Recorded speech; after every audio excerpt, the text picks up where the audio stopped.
a System 11B MPU from an Elvira and the Party Monsters, and sent to me because he was getting a U25 error, and that was being caused by a discontinuity from the battery holder to the RAM. Now that I think about it, I don't know why that would cause that error.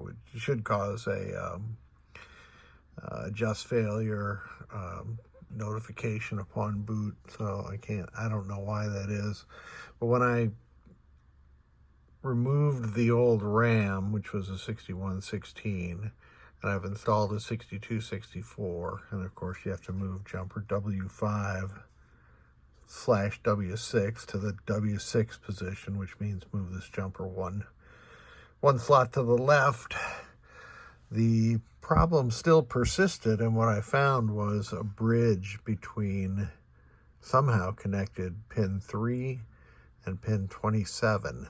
So I had to take my socket off again and take a look at that, and it wasn't apparent at that time, but it's possible that the solder that was causing the bridge came off when the socket came off. So then I used machine pin sockets instead, because machine pin sockets don't allow the solder to flow from the solder side of the board to the component side of the board as much as regular dual wipe sockets do. So after I installed the machine pins and put the NVRAM back in, we are good to go. I have replaced this 22 microfarad cap in the reset section, always advisable.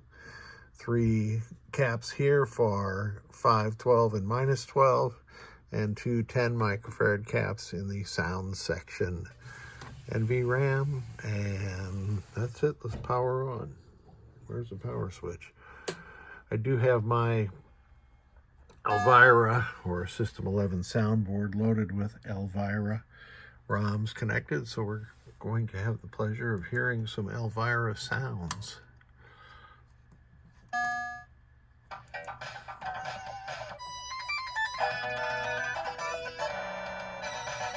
Super nice.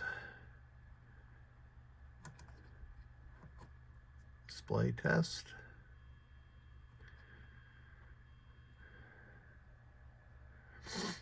And Elvira, I believe, is a dual alphanumeric, and it certainly is. This is my super nice dumbass design display, universal display. It'll support everything from System 9 through the last 11C and all the Data East boards also.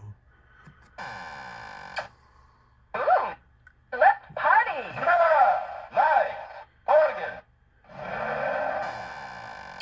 I like the way that the sound test on Elvira ROMs tells you what component is creating the sound, either the DAC or the CVSD. Lamp test is working properly. Single lamp test is working properly. The next test is solenoid test.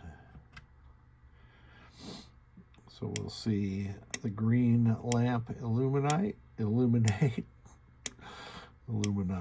oh boy, and then a red one, and that is the AC select relay that's doing that. It's simulated on this board by the blue cube that you see upper left.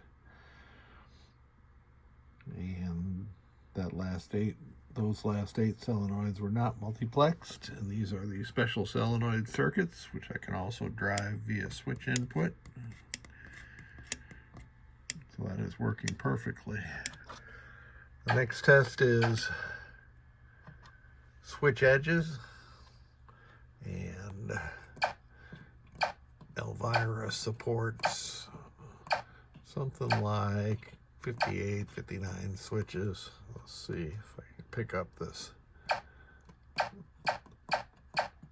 53 switches. So column 8 is used, but not completely. And that is it. We can get into the audits. Let me scroll up to adjustment. 23.